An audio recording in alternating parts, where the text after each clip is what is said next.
Andai ku tahu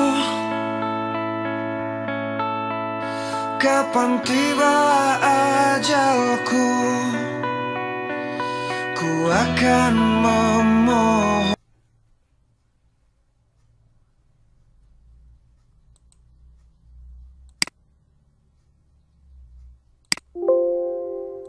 Assalamualaikum warahmatullahi wabarakatuh. Salam sejahtera untuk kita semua. Selamat berjumpa kembali dengan saya Dr. Andes Ferial MPDT yang dalam kesempatan EGA 11 bulan Agustus ini pada topik kedua kita akan lanjut materi kita, yaitu T2. Ini adalah bulan kedua, hari keduanya, penentuan target kinerja berdasarkan rapor pendidikan. Baik Bapak Ibu Guru Hebat Nusantara, mari kita mulai presentasi kita.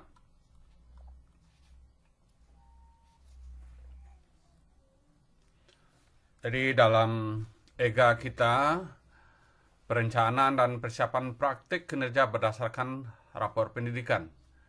Kita sudah masuk pada hari kedua, yaitu penentuan target kinerja berdasarkan rapor pendidikan. Bapak Ibu Guru Hebat Nusantara, untuk deskripsi pelatihan kita masih sama dengan program EGA kita sebelumnya.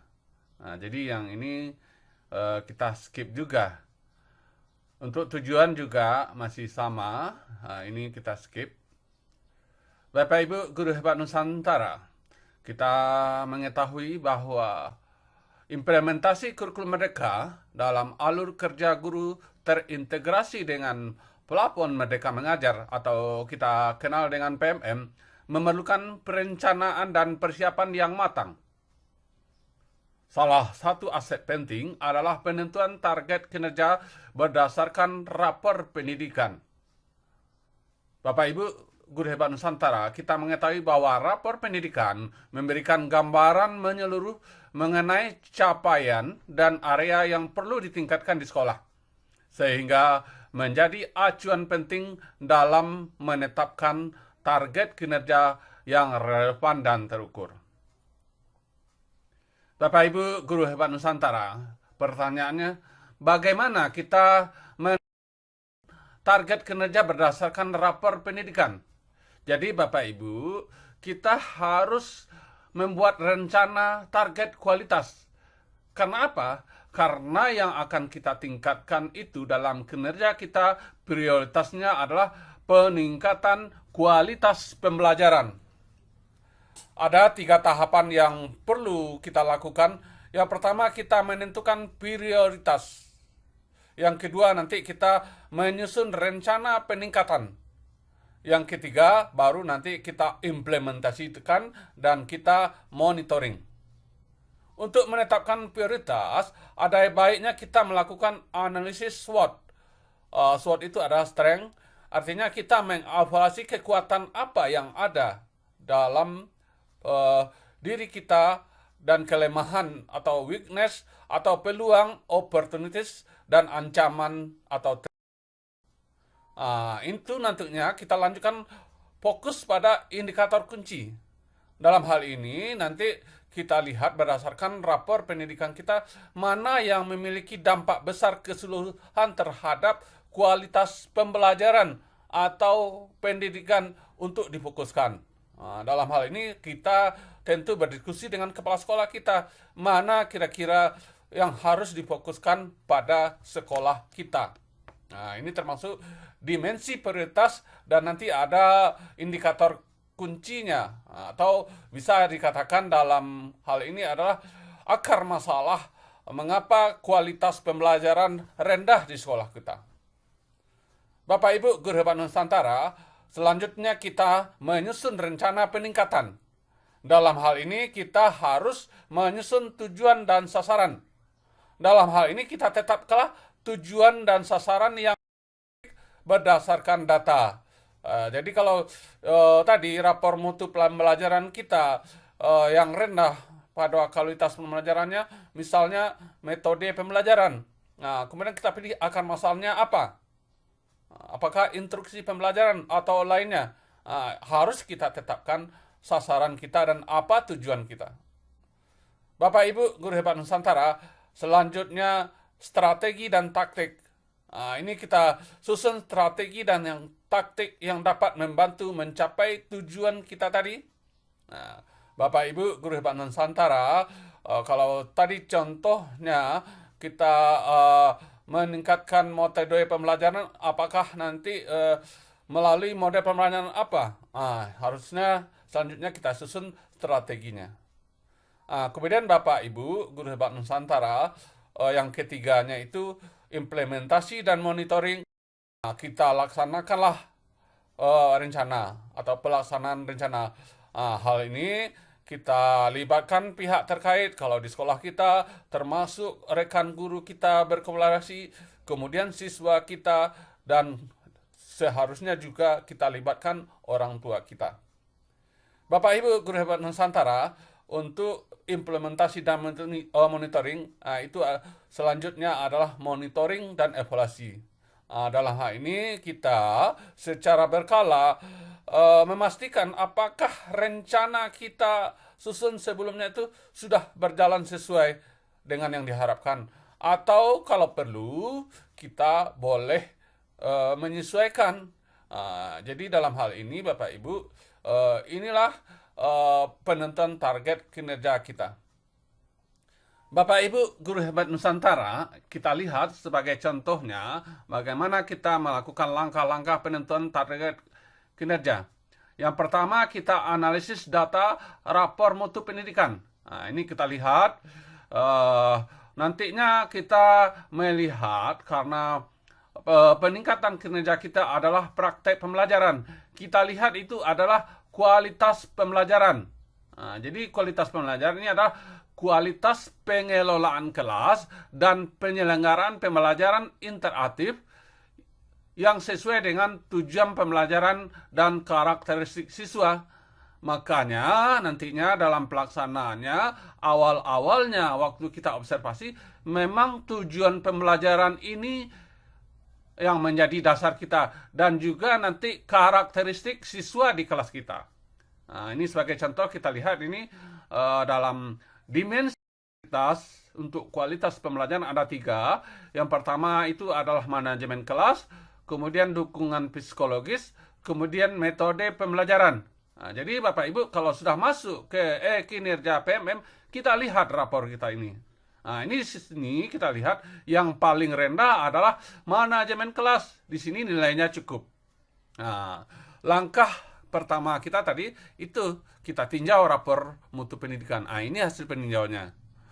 Ini kita identifikasi kualitas pembelajaran yang memerlukan perhatian khusus.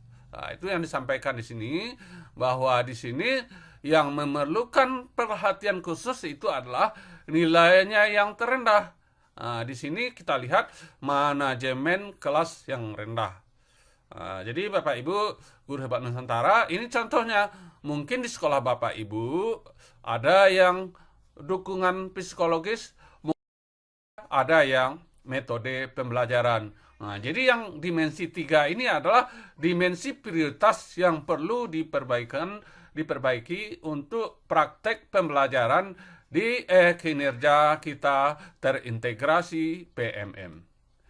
Bapak Ibu Guru Hebat Nusantara, untuk langkah-langkah penentuan target kinerja sebagai contoh tadi kan kualitasnya istilahnya kualitas pembelajaran yang akan diperbaiki, dimensi prioritasnya itu kan manajemen kelas. Jadi ini kita ambil dari identifikasi indikator. Jadi indikator kalau istilahnya perencanaan berbasis data dari rapor, jadi datanya seperti ini. Ini boleh dikatakan ini akar masalahnya. Jadi pada dimensi manajemen kelas ini ada 2 akar masalah atau indikator. Yang pertama itu adalah penerapan disiplin positif, yang kedua keteraturan suasana kelas. Nah, kita harus fokus pada salah satu masalah yang memiliki dampak terbesar terhadap kualitas pembelajaran di satuan pendidikan kita atau di sekolah kita. Ini kita diskusikan dengan pimpinan kita. Apakah nanti yang akan dipilih penerapan disiplin positif atau yang akan dipilih keteraturan suasana kelas. Nah, ini nantinya akan kita fokuskan. Jadi indikator di sini sama dengan akar masalah. Nah, inilah yang menyebabkan terjadinya istilahnya kalau pada ini belum optimalnya kelas di satuan pendidikan kita. Bapak Ibu guru hebat Nusantara, setelah kita menetapkan tadi apa istilahnya tadi dimensi prioritas, kemudian kita pilih salah satu manajemen kelas, kemudian kita pilih juga nanti adalah akar masalah yang diprioritaskan. Bapak Ibu guru hebat Nusantara, ini contohnya. Jadi dalam dimensi manajemen kelas itu indikator atau akar masalahnya tadi adalah keteraturan suasana kelas dan penerapan disiplin positif. Ini Bapak Ibu dalam praktek pembelajarannya, salah satu dicontoh di sini kita fokus misalnya pada keteraturan suasana kelas. Kita pahami bahwa dalam keteraturan suasana kelas adalah upaya kita membangun suasana kelas yang kondusif untuk proses pembelajaran. Dan kita meminimalkan gangguan-gangguan yang mengalihkan perhatian peserta didik dari aktivitas belajar. Jadi ini juga terkait bagaimana nanti lingkungan kelas kita, kemudian pengaturan kelas kita, dan lain-lainnya. Target perilaku kita memang kita melakukan komunikasi positif untuk membangun suasana kelas yang positif. Dalam hal ini Bapak Ibu, ini dalam kinerja PMM kita sudah ada contoh perilaku. Perilaku yang dianjurkan, mungkin yang pertama guru memanggil murid dengan menyebut namanya, guru menyampaikan harapan positif terhadap kelas, guru melakukan aktivitas mencairkan suasana kelas. Dan ini juga ada perilaku yang perlu dihindari. Bapak Ibu, contohnya guru memanggil murid dengan sebutan yang merendahkan. Bapak Ibu, kita lanjut inti-intinya saja. Target perilaku yang kedua, guru melakukan strategi pengelompokan untuk mengaktifkan keterlibatan peserta didik. Jadi ini perlu yang istilahnya kalau mengelompokkan ini pembelajaran berkolaborasi. Jadi ada perilaku yang dianjurkan, contohnya guru menyediakan beragam peran dan kelompok agar semua terlibat aktif. Guru mengajak murid untuk berinteraksi berperan aktif.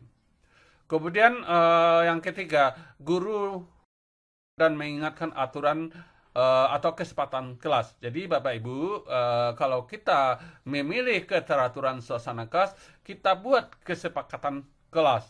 Jadi kesepakatan kelas ini harus bersumber dari anak didik kita, dan ini kita usahakan ditempel di kelas kita. Jadi Bapak Ibu, nantinya selanjutnya kita akan mengajak aturan-aturan dan kesepakatan kelas yang telah kita susun itu kita implementasikan atau kita laksanakan. Jadi Bapak Ibu, ini untuk lebih mendalamnya nanti ada pada handout atau lembar informasi kita. Bapak Ibu guru hebat Nusantara, untuk langkah selanjutnya itu adalah penentuan target kinerja yang spesifik. Dalam hal ini penguatan dari penjelasan sebelumnya. Target kinerja yang spesifik dalam hal ini merupakan indikator yang dipilih atau tadi akar masalah. Di target ini harus jelas dan terukur, realistis, dan memiliki jangka waktu yang ditentukan. Jadi Bapak Ibu, kalau kita sudah memilih satu eh, akar masalah atau indikator, kita contohkan dalam hal ini keteraturan suasana kelas. Ini kita harus mempunyai target dalam kelas kita itu kira-kira tingkat kepatuhan siswa itu sebesar berapa? Nah, kita targetkan 90% dan waktunya berapa? Mungkin dalam 3 bulan. Jadi tidak mungkin realistis kita targetkan, kita buat kesepakatan kelas, kemudian otomatis dalam 2 minggu, 3 minggu itu sudah tercapai semua, tidak.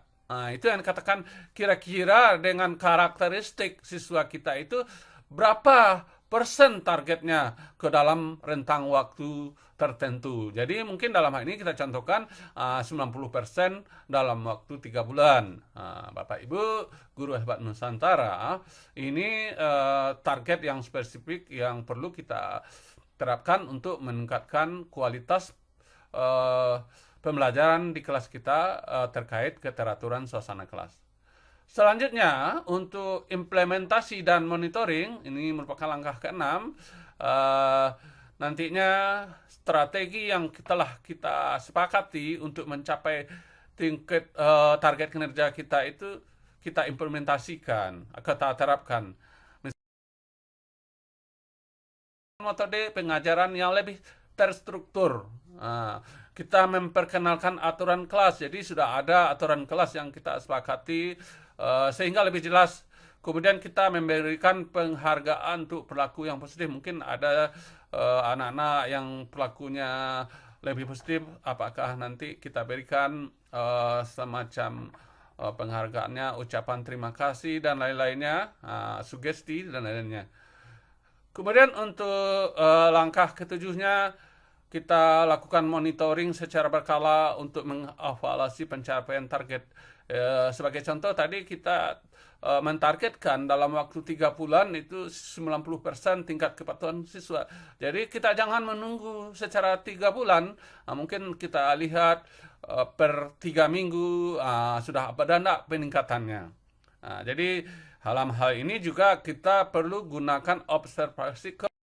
Mungkin kita dibantu oleh tim observer di sekolah kita, atau dulu kan tim istilahnya dulu kan ada istilahnya tim supervisi kelas. Nanti kalau untuk kita kinerja terintegrasi PMM ada istilahnya format-formatnya, nanti kita bagikan di Telegram kita. Jadi apakah nanti terkait umpan balik dari guru observer, kemudian umpan balik dari siswa, dan juga nanti kita lihat kehadiran disiplin anak didik kita mengukur kemajuan dalam hal ini perilaku positif anak didik kita. Bapak Ibu Guru Hebat Nusantara, kita lihat studi kasus. Studi kasus terkait contohnya itu keteraturan suasana kelas. Kita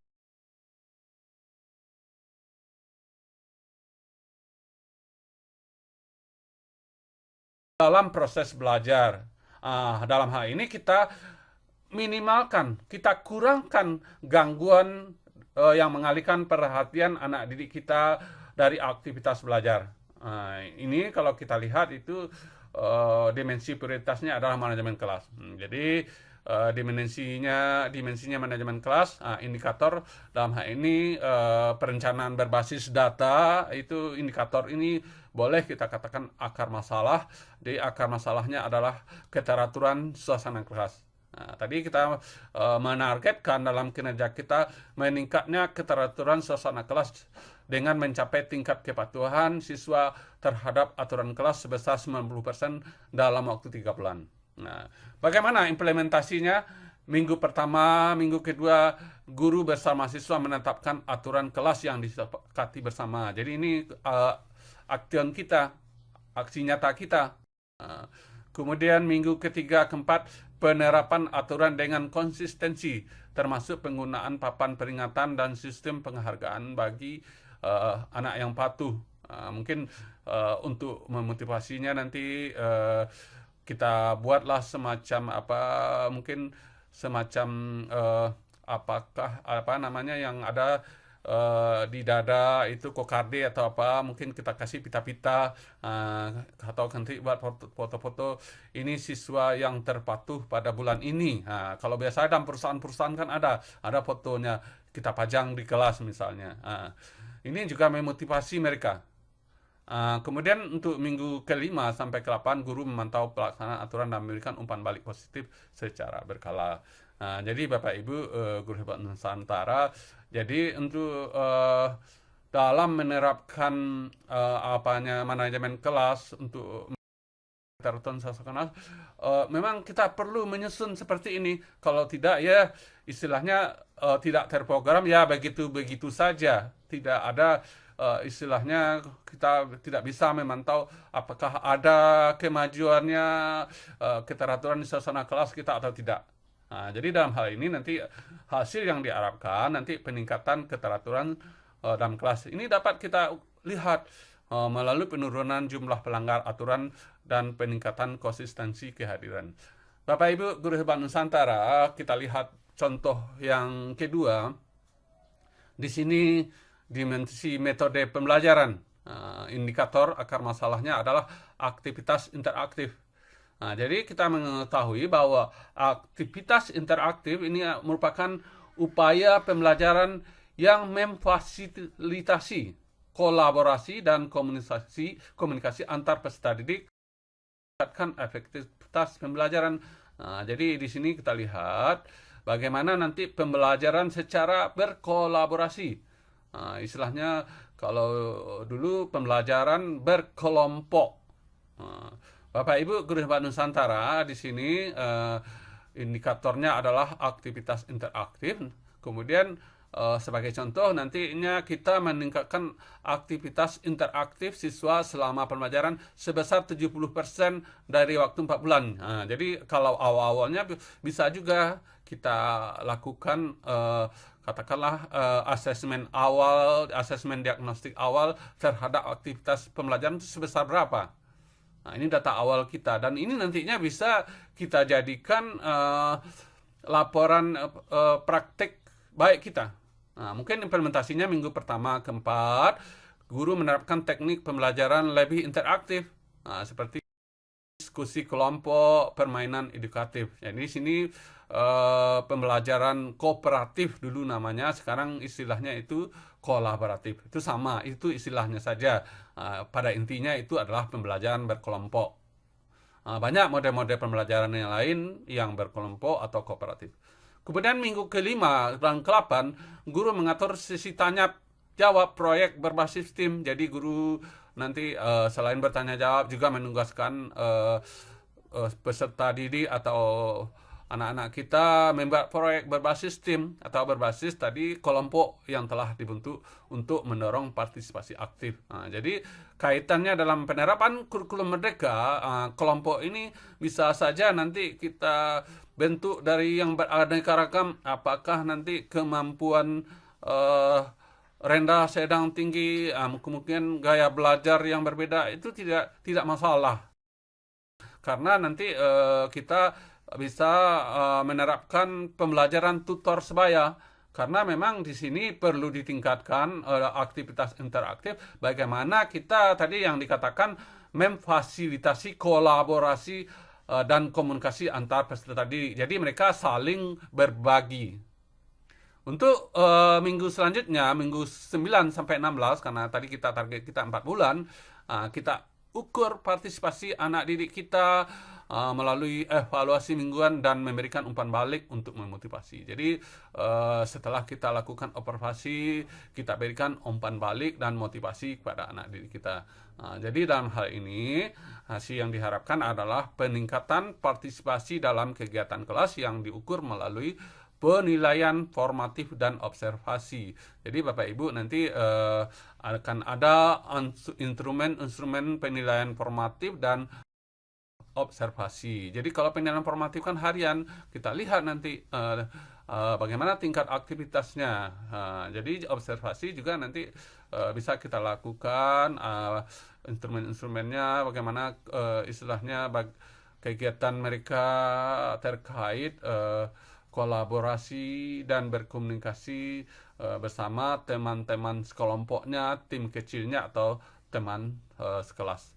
Bapak Ibu Guru Hebat Nusantara, untuk selanjutnya Bapak Ibu silahkan pelajari. Kami memberikan handout lembar informasi ini ya terkait materi-materi kita. Nah, jadi di sana untuk pengayoman kita, lembar pengayoman itu bisa kita lebih meningkatkan untuk penyusunan penentuan target kinerja kita itu berdasarkan prinsip SMART. Istilahnya singkatan dari spesifik, kemudian measurable atau terukur, kemudian attainable, kemudian relevan, kemudian time bound. Nah, jadi Bapak Ibu silahkan bergabung kepada grup Telegram. Terima kasih atas segala perhatian Bapak Ibu.